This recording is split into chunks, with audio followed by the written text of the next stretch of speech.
Kids.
Name it, the quiet sense that the final month of the year holds unfinished promises, unopened doors, untapped strength. That feeling is accurate. December is not the conclusion. It is the furnace in which next year's wealth is forged. Think for a moment about how many Decembers you have drifted through, hoping life would somehow change with the strike of midnight. Yet nothing changed, because hope without command creates nothing. Wealth responds only to the man who issues a definite decree. Imagine approaching these final days with a mind sharpened like steel, clear, intentional, unwavering. Imagine speaking your desires with such conviction that opportunity begins to move toward you, allies appear, ideas multiply, and a path you never saw begins to unfold beneath your feet. Do not underestimate this month. December exposes the difference between the drifter and the decisive. The drifter waits for good fortune, the decisive demands it. He writes his aim, he reads it morning and night. He carries it as a burning picture in his mind until the world recognizes it as law. Ask yourself honestly, how many blessings have passed you by simply because you never claimed them? Wealth does not arrive to the hesitant. It arrives to the man who commands it with clarity, faith, and unwavering direction. December amplifies whatever spirit you bring into it. Picture your life 30 days from now. If you treat December as ordinary, you drag the old year with you. But if you treat it as sacred, as the month in which you seize authority over your destiny, the coming year bends in your favor and everything accelerates. Think of those you love. How different would their lives become if you entered this month with absolute certainty instead of vague desire? How relieved would your family feel when they witness your resolve? How inspired would your future self be watching you take command instead of waiting for miracles? Do not let your past Decembers deceive you. This month was never meant to be quiet, it was meant to be decisive. The universe does not bless the man who whispers his intentions. It blesses the man who declares them as though they were already his. You are not here by accident. You were drawn to these words because something in you is rising, something that refuses to coast toward the year's end. You sense that December is offering you a negotiation. Command it, and it will obey. Drift through it, and it will ignore you. Prepare yourself. What comes next is not a ritual of chance or superstition. It is the timeless law through which every prosperous man has shaped his fortune. December is ready to answer you, but only if you speak with the authority of one who expects to be obeyed. December stands before every man as a season of dominion, not decline.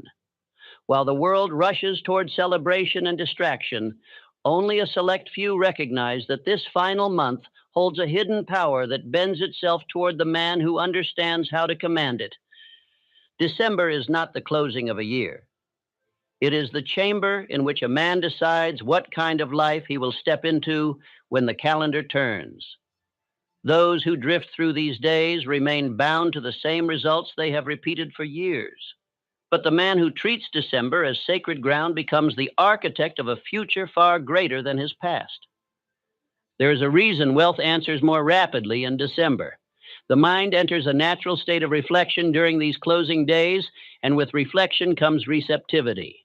The spirit becomes attentive. The deeper mind becomes open. It is as though the gates of thought stand wider, ready to receive new commands with greater sensitivity. Some call this intuition. Others call it timing. I call it law.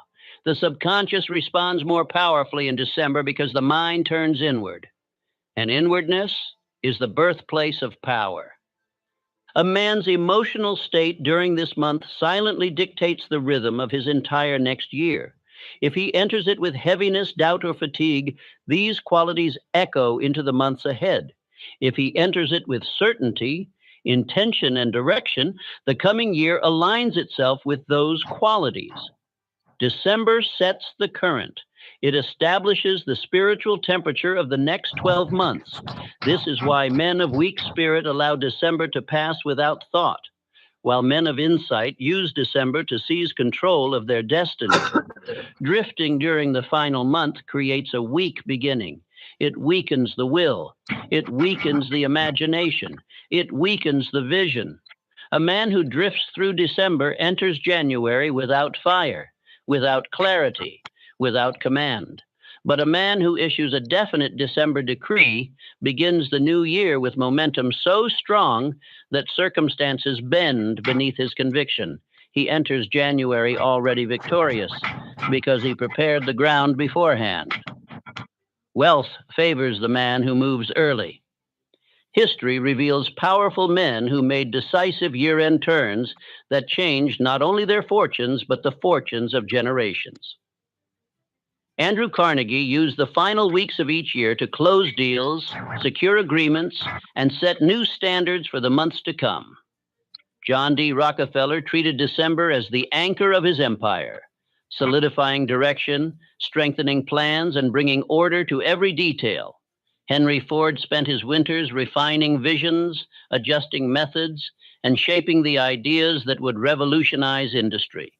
These men did not wait for January to begin their work. They began in December, and the world followed their example. Depletion at year's end is not a sign of weakness. It is a sign that the spirit is asking for elevation. When a man feels worn beneath the weight of the year behind him, it is because his old direction is no longer sufficient for the spirit that now inhabits him. His exhaustion is not a collapse, it is a summons.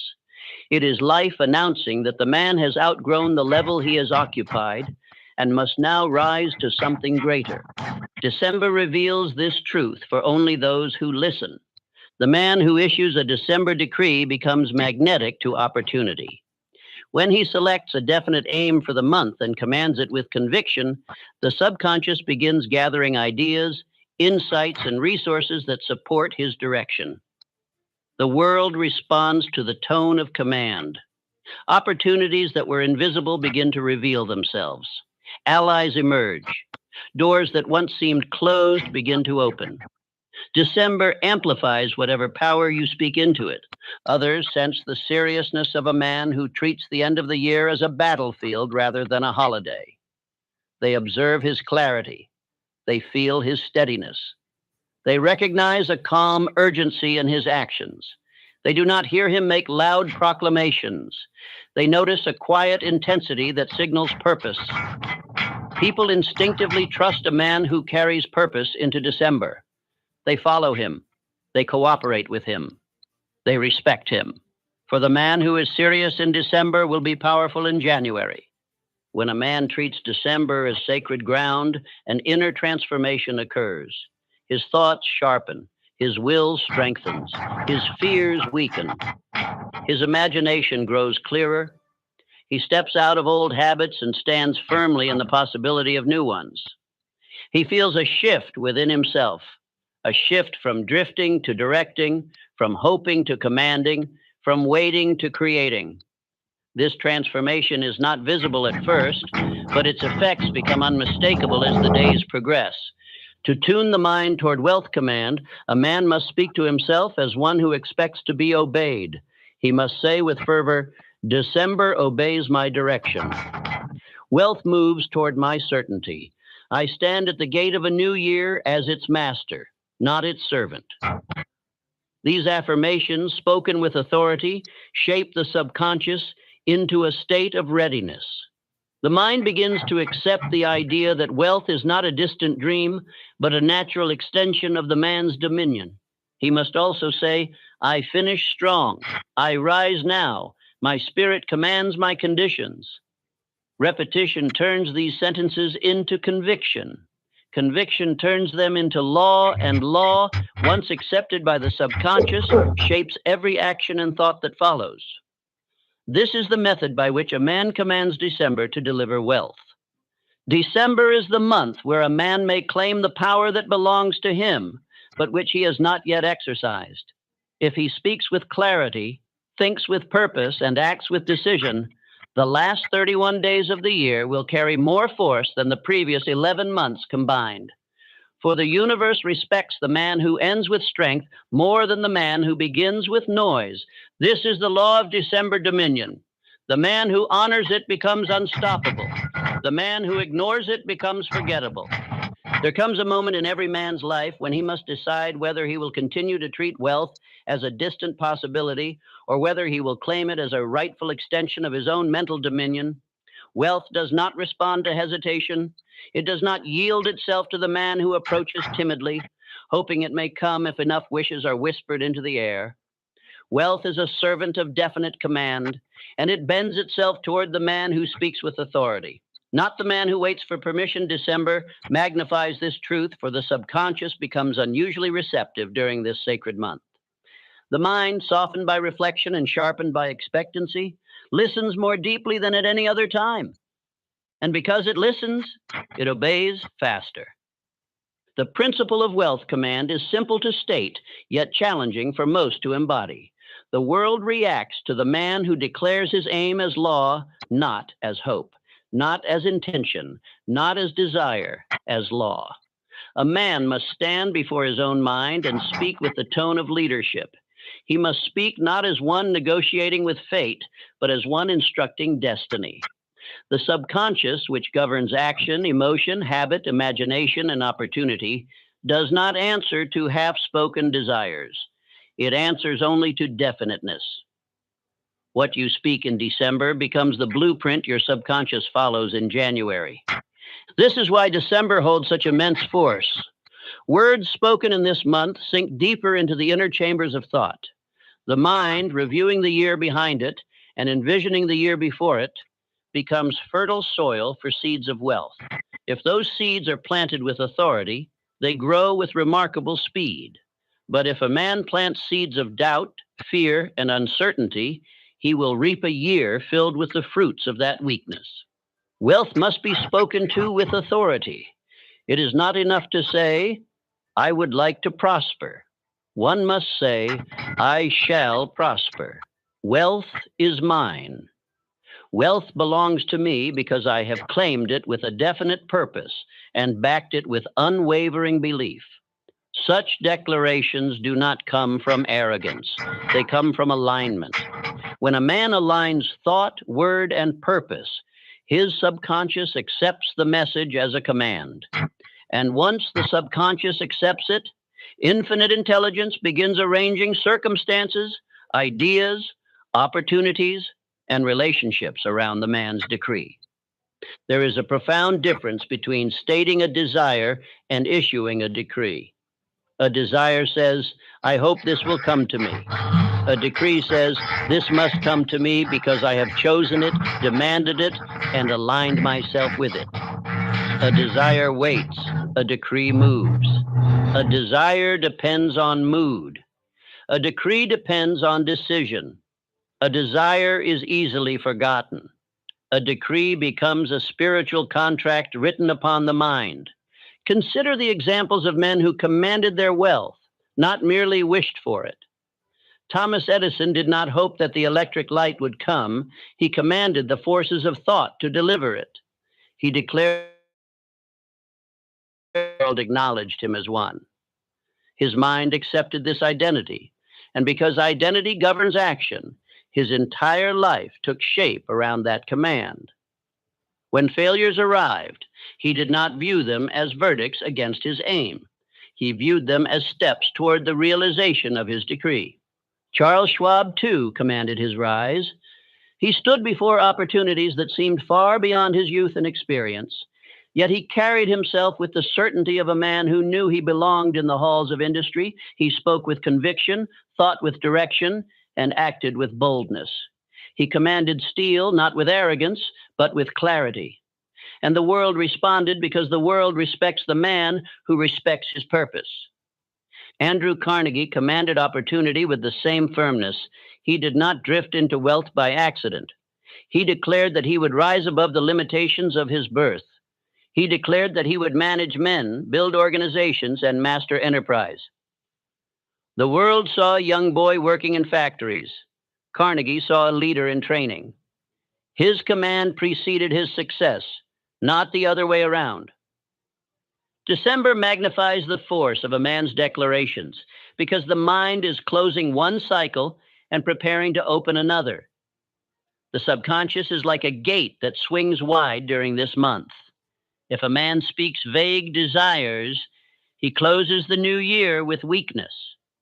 But if he speaks a decree, clear, definite, absolute, he opens the new year with power. The subconscious becomes obedient when a December aim is written, spoken aloud, and repeated morning and night. The repetition is not mere ritual. It is the method by which thought penetrates the deeper mind.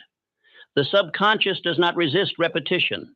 It absorbs it, and once absorbed, the repeated thought becomes a mental pattern, shaping actions, reactions, habits, and the man's very sense of possibility. A December decree must therefore be written on paper. Writing is the act of engraving thought into physical form. It transforms an idea into a plan, a wish into an instruction, a desire into a directive. Once written, the decree must be read aloud morning and night. Speaking it aloud gives it tone, emotion, and vitality. The subconscious responds more quickly to spoken commands, carries authority. The tone of certainty draws resources, allies, and ideas. Certainty annuls hesitation. Certainty strengthens the will. Certainty burns away doubt. When a man speaks with certainty, others feel its weight. They instinctively trust him. They offer their cooperation. They present opportunities. They share insights. They follow his lead. For certainty is rare and therefore revered. When a man declares wealth as a duty rather than a hope, his mind sharpens. He no longer treats wealth as a fantasy or a comfort. He treats it as a responsibility. This shift transforms his conduct. His attention becomes sharper. His daily actions gain precision. His habits become purposeful. His energy becomes steady. Ordinary pleasures lose their hold over him. He becomes a man driven by direction rather than distraction. Others observe the transformation, even if they cannot explain it. They notice that his voice carries more confidence and less apology. They notice that he moves with intention. They sense that he is no longer waiting for luck, but summoning his own fortune. A man who speaks with command becomes unmistakable. He does not need to announce his change. His very bearing announces it for him. There is a sacred seriousness that enters the man who commands wealth. It is not heaviness, it is dignity. It is the dignity of a soul that has decided to take responsibility for its own prosperity. Such a man is no longer at the mercy of chance.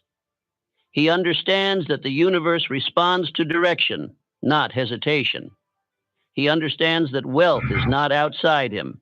It is drawn forth from within him through the law of command. A man may begin tuning his mind toward wealth command through affirmations spoken with calm authority. He must say, "Wealth moves toward my clarity. My decree is law.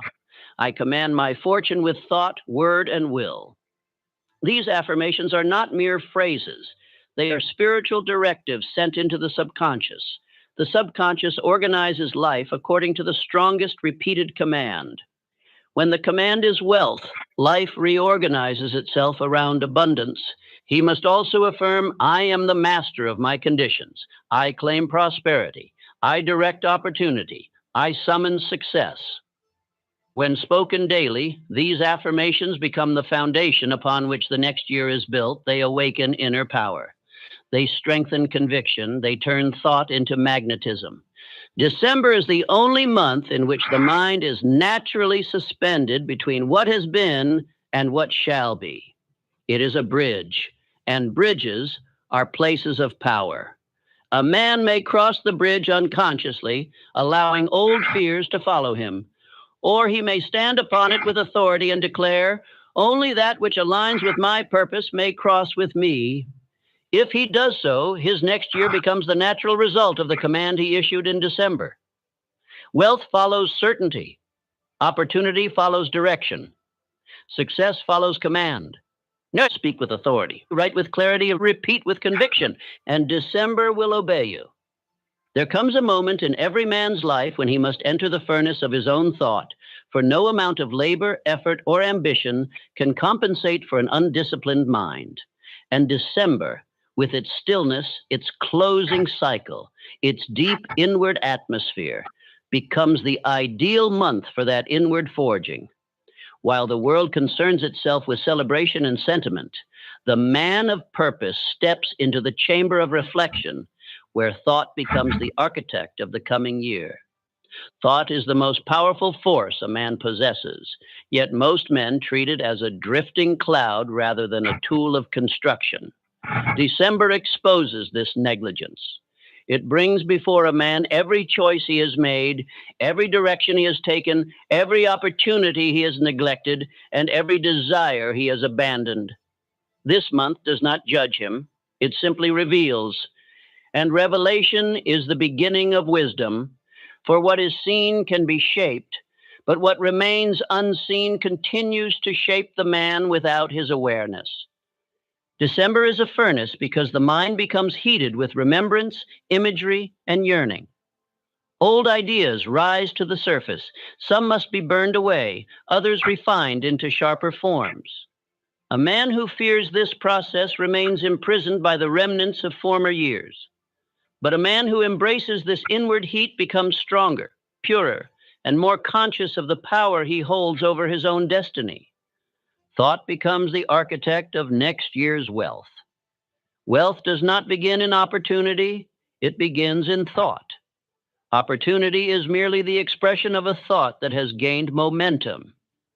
The man who allows December to pass without reorganizing his thought remains controlled by habits that no longer serve him.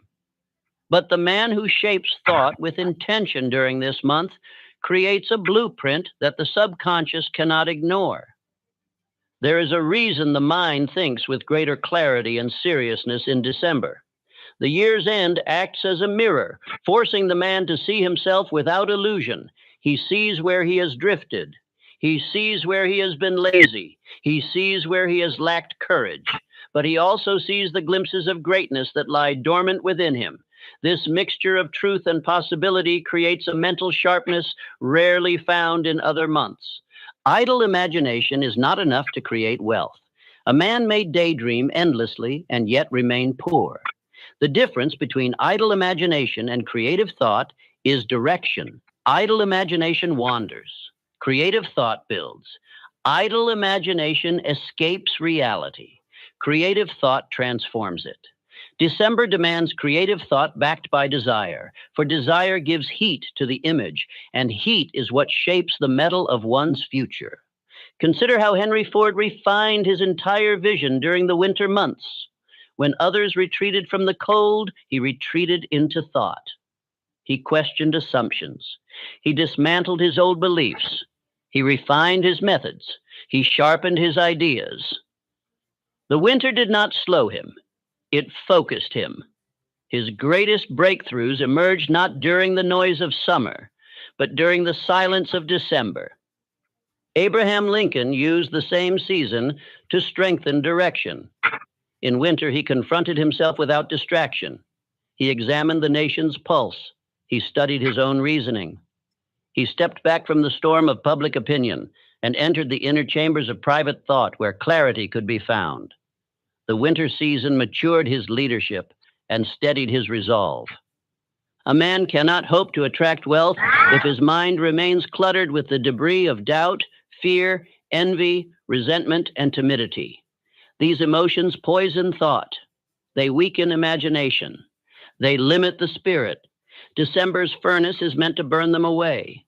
The man who avoids this purification drags the same chains into the next year and then wonders why nothing changes. Thought must be purified because wealth requires a single commanding picture held with unwavering belief. The mind cannot serve two masters. It cannot chase prosperity and entertain fear. It cannot pursue a definite aim and indulge envy. It cannot call forth success while secretly expecting defeat. The subconscious becomes confused when the conscious mind sends mixed commands. December is the month to correct this confusion. Others respond differently to a man whose December thought becomes focused, calm, disciplined, and controlled. They feel his steadiness. They sense his direction. They find comfort in his certainty. Such a man does not waver in speech or conduct. He does not explain his decisions. He simply acts. He does not seek permission. He grants it to himself. People instinctively gather around him because confidence is attractive and clarity is rare. The power of evening reflection during December cannot be overstated. Each night offers the man an opportunity to review the day, measure his thoughts, assess his conduct, and refine his direction. In these quiet hours, he strengthens his mind. He clears away clutter. He replaces weak thoughts with strong ones. He corrects errors before they become patterns. Evening reflection becomes the ritual that shapes the identity he will carry into the new year. A man must learn to think of his mind as a workshop where each idea is a tool and each emotion a flame. December is the month in which the workshop must be cleaned, reorganized, sharpened, and prepared for labor. The man who enters January with a cluttered mind begins the year defeated. But the man who enters with a clear workshop begins with power. Thought, when disciplined, becomes a creative instrument through which wealth flows. It is the conductor of every action, the initiator of every opportunity, the architect of every achievement. A man who controls his thought controls his fate. A man who neglects his thought becomes a victim of habit, chance, and circumstance. December gives him the opportunity to choose which role he will play. December thought must be shaped slowly, deliberately, intentionally. The man must sit with pen and paper. He must write the thoughts that rule him.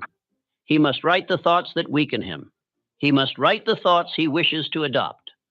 By writing them, he transfers them from the formless realm of mental fog into the world of structure. The subconscious recognizes written thought as law. During this month, he must also saturate his mind with affirmations that tune it toward wealth. He must speak sentences such as, "My mind is the source of my wealth. My thoughts command my future. I purify my thinking and align it with my destiny." These words carry force because they reshape the image he holds of himself, and the image governs everything. He must also affirm, "I burn away doubt. I strengthen desire. I forge direction. My thought becomes a magnet for prosperity." Spoken with conviction, these sentences awaken a sense of mastery that transforms his entire bearing. December is not a month of waiting. It is a month of forging. It is the furnace in which next year's fortune is shaped. The man who treats it lightly weakens his future. The man who treats it with reverence commands his future. Thought is the furnace, and December is the heat. And now your next part waits. There comes a decisive hour in a man's life when he must understand that identity governs destiny, and December is the month in which identity may be rewritten with greater power than at any other time. A man does not rise above his present life by changing his circumstances alone. He rises by changing the self that faces those circumstances. Identity precedes every action, every decision, every habit, every victory, and every failure. And December, with its closing atmosphere and its silent inward pull, becomes the spiritual workshop in which identity may be reforged with extraordinary force. A man must accept a truth that few dare to confront. He has lived the year according to the man he believed himself to be, not according to the man he hoped to become. His successes were shaped by his identity. His failures were shaped by his identity. His limitations were enforced by his identity. If he repeats the same identity, he will repeat the same results. A man cannot expect a new financial year while keeping the same inner self. He must dismiss the old identity before the new one can take command of his thought. December exists for this very purpose. It is the end of the old year's habits and the beginning of the new year's possibilities. A man who uses December to consciously appoint a new identity gains an advantage over all who enter January as the same person they were the year before. For wealth does not answer merely to plans. It answers to the kind of man who issues those plans. Wealth belongs to the man whose identity is large enough, strong enough, disciplined enough, and faithful enough to hold it. Identity is not formed by accident. It is not shaped by fate. It is shaped by decisions. Every prosperous man in history began with a declaration of identity long before evidence appeared to support it. Andrew Carnegie decided early in his youth that he would become a man of enterprise, even though he worked in poverty and had no proof of his future. His identity came first. His results came later. Thomas Edison declared himself an inventor before he ever produced a successful idea. His identity came first. The world's recognition came later. A man repeats the same financial year repeatedly when he keeps the same identity. Identity sets the ceiling for effort, perception, imagination, and persistence. A man cannot outperform the belief he holds about himself. If he sees himself as limited, life obeys that limitation. If he sees himself as incapable, opportunity hides from him. If he sees himself as unworthy of wealth, he will sabotage every step toward it. But when a man declares a new identity, he opens the gates for new behavior. December must therefore be treated as the month for appointing a new self. Not imagining one, not hoping for one, appointing one. A man must stand before the mirror and say with firmness, "The man I have been ends this month. The man I become begins this month." This is not poetry. It is law. When the subconscious hears such a declaration spoken with conviction, it begins dissolving the old identity and assembling the new one. But identity change is not a soft process. The old identity will resist. It will whisper that change is unnecessary. It will remind the man of his past failures. It will call forth memories of weakness. It will attempt to anchor him to the familiar. This resistance is natural. It is the final defense of the self that must perish. If the man yields to this resistance, he remains the prisoner of habit. But if he rejects it, he becomes the master of himself. December identity change alters a man's voice. His tone becomes steadier, calmer, more commanding. He speaks from the spirit, not from fear. His posture changes. He stands straighter, walks with intention, and carries himself with the quiet confidence of a man who knows where he is going. His habits change because identity determines habit. A man cannot pretend to be wealthy in thought and then behave with the habits of poverty. Identity demands consistency. Others feel these changes before they see them. They sense a sharpening in his presence. They sense a gravity in his manner. They sense a seriousness that was not there before. A man who chooses his identity with firmness emits an energy that others instinctively respect. They treat him not as he was, but as the identity he now carries. This is the spiritual truth of human interaction. Others treat you according to the identity you project, not the condition you inhabit. December is the only month that grants a man the time, silence, and inward atmosphere necessary to examine the identity he has carried through the year. Without this examination, he repeats himself. With it, he becomes new. A man must list the qualities of the identity that failed him. He must write them down plainly. Fearfulness, hesitancy, indecision, laziness, small thinking, weak courage. Then he must declare, these qualities no longer belong to me. They are dismissed from my character. The subconscious receives dismissal as seriously as it receives instruction. Then he must write the qualities of the identity he now chooses. Courage, decisiveness, boldness, persistence, clarity, faith, discipline. He must write them not as aspirations, but as law. He must declare, these qualities define the man I am becoming. The subconscious treats these written qualities as the blueprint for future behavior. And once identity shifts, everything shifts with it. A December identity change hardens into character through repetition. A man must speak his chosen identity aloud, morning and night. This is a sacred practice. This is the method by which kings forge their dignity, leaders forge their presence, and builders forge their endurance. The repetition is not empty ritual. It is the hammer that shapes the subconscious. Each repetition strengthens the new identity until it becomes natural. Repetition creates certainty. Certainty creates action. Action creates results. Results create faith.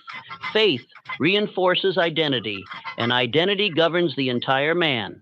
This cycle begins in December, but it must continue through the year. The man who faithfully repeats his chosen identity for 31 days will enter January with a power he has never known. People begin to trust and follow a man who has chosen his new self with firmness. They sense he cannot be shaken. They sense he cannot be discouraged. They sense he has standards. They sense he has direction. Such a man becomes an anchor in his environment. Others lean on him because he stands tall. Others believe in him because he believes in himself. Others invest in him because he invests in his own mind. Affirmations bind identity to wealth, purpose, and direction. The man must say, I am the master of my destiny. My identity commands prosperity. My character attracts opportunity. I rise as the man who is prepared to hold wealth with dignity. These words must be spoken with slow authority. They must be spoken as one speaks a decree. The subconscious responds to tone.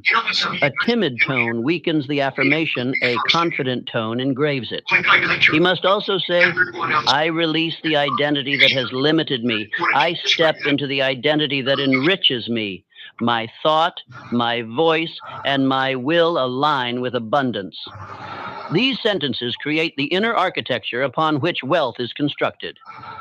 December identity change is not merely an exercise. It is a spiritual rebirth. It is the dismissal of the weak and the appointment of the strong. It is the death of hesitation and the birth of dominion. It is the shedding of the old and the claiming of the new. A man who neglects this process enters the next year as a weakened version of himself. But a man who performs it enters as a sovereign over his future. Identity is the throne. December is the coronation. He must take his place. There comes a time in every man's life when he must realize that discipline is not merely a habit, it is the very scepter of his authority. And December, more than any other month, demands that a man take hold of this scepter with both hands and wield it with unwavering firmness. For December exposes the truth that no man escapes. The way he closes the year determines the way he enters the next. If he ends weak, he begins weak. If he ends with drift, he begins with drift. But if he ends with discipline, Calm, focused, deliberate, he enters the next year already victorious. Most men welcome December with idleness, comfort, and distraction. They claim they are resting. They claim they deserve ease. They claim the year has been difficult enough. Yet what they call rest is often retreat, and what they call ease is often escape. They allow their standards to loosen. They allow their purpose to fade. They allow their days to drift into indulgence. And when January arrives, they wonder why the year greets them with confusion instead of opportunity. But the man who understands the law of December discipline knows better. He knows that this month is not a time for collapse. It is a time for consolidation. It is a time to gather strength, sharpen intention, and bring order to the inner kingdom. It is a time to step back from the world, not to relax, but to review with clarity and rebuild with precision. December is the crucible in which a man proves whether he governs himself or whether he is governed by mood and circumstance. Discipline in December produces results far beyond the scale of ordinary months. It multiplies effort tenfold because the subconscious is more open, more impressionable, and more eager to receive command. When the man disciplines himself during this transitional season, the subconscious carries that discipline forward into the year ahead, turning it into habit, instinct, and identity. A disciplined December becomes a disciplined year because habits formed in this month sink deeper into the mind's foundation. The principle of closing the year like a king is one of the greatest secrets of success. A king does not end his year scrambling. He ends it reviewing. He ends it commanding. He ends it by examining accounts, clarifying his next conquests, strengthening his alliances, and declaring the standards by which his kingdom shall operate. The man who adopts this regal conduct discovers that wealth gravitates toward order, not chaos. Wealth responds to direction, not hesitation. Wealth bows to discipline, not to drift. The ritual of December discipline begins first with settling accounts, both inward and outward. The man must examine the decisions he has made, the promises he has broken, the duties he has neglected, and the victories he has achieved. He must see everything clearly. He must write down the truths he has ignored. He must confront the habits that have weakened him. He must acknowledge the actions that have strengthened him. By doing so, he clears the fog from his mind and prepares the soil for new roots. Next comes the clarification of aims. A man must choose the direction for his next year with the seriousness of a general choosing the battlefield. He must not write vague hopes. He must write definite commands. He must form an aim so clear that his subconscious cannot misunderstand it, so compelling that his imagination cannot ignore it, so strong that his will cannot resist it. December is the month in which vague goals are burned away and replaced with definite purpose. Then he must turn to tightening daily conduct. Every small action must reflect the man he intends to become. He must rise with seriousness. He must think with precision. He must act with intention. He must remove the small weaknesses that have followed him through the year. Inconsistent effort, wandering thought, idle talk, wasted time, indulgent habits. December sharpens a man because December reveals the cost of his past indiscipline. Every wasted hour of the year crystallizes in his awareness, and this awareness becomes fuel for discipline. Daily order attracts opportunity and wealth because a disciplined mind becomes a magnetic mind. A man who brings order into his habits brings order into his results. Wealth avoids the disorganized man because he cannot hold it. Wealth avoids the inconsistent man because he cannot protect it. Wealth avoids the indecisive man because he cannot command it. But wealth finds the disciplined man because discipline proves he is worthy of responsibility and capable of developing it into greater strength. The greatest builders of history mastered December discipline. John D. Rockefeller used the final days of each year to review every financial detail with meticulous precision. He treated December not as a celebration, but as an audit of his mind, his strategy, and his enterprise. Henry Ford approached winter as a planning chamber. While others slowed down, he refined designs, simplified methods, and prepared the groundwork for the next year's breakthroughs. These men achieved greatness not because they possessed exceptional luck, but because they understood that December is the month in which destiny is shaped. Why does a disciplined December create such irresistible January momentum? Because a man who begins January already in motion enters the new year ahead of the crowd, while others are waiting for inspiration, he is executing his plan. While others are forming resolutions, he is reinforcing habits. While others are resting, he is advancing. While others approach the new year with uncertainty, he approaches with mastery. This momentum becomes a spiritual wind that carries him through the year. Others observe the quiet strength of a man who controls his last month with intensity. They see that he does not collapse into comfort. They see that he does not drift into idleness. They see that he uses the final days with more seriousness than the early ones, and their respect grows. They trust his leadership. They sense his dignity. They are drawn to the steadiness of a man who treats December as a sacred workshop rather than a season of escape. December discipline produces spiritual confidence. The man senses that he governs himself. He feels the quiet power of self command. He knows that he can rely on his own will.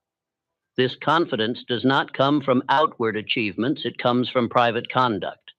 It comes from the victory of choosing discipline when comfort was available. It comes from the triumph of directing the mind when the mind sought to wander.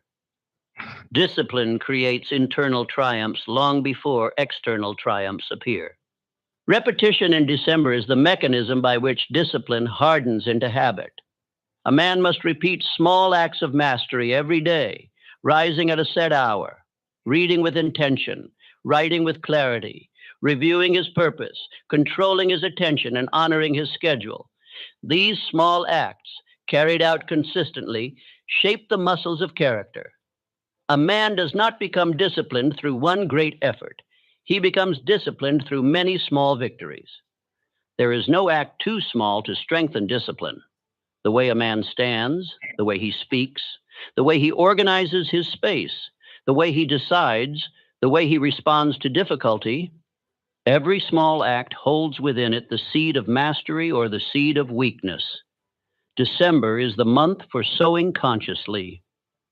A disciplined December also cleanses a man of the false belief that he needs motivation to act. He learns instead that action produces motivation, not the other way around. Once he sees that discipline is independent of mood, he becomes unstoppable. He no longer waits for the right time or the right feeling. He acts because action aligns him with his identity and his purpose. The affirmations that support December discipline must be spoken with deep conviction. A man must say, I govern my days. I direct my actions. I bring order to my life. My discipline shapes my destiny. These words must be spoken slowly, deliberately, so they sink into the subconscious with the weight of authority. He must also affirm, I finish the year with strength. I enter the new year with mastery. My conduct reflects my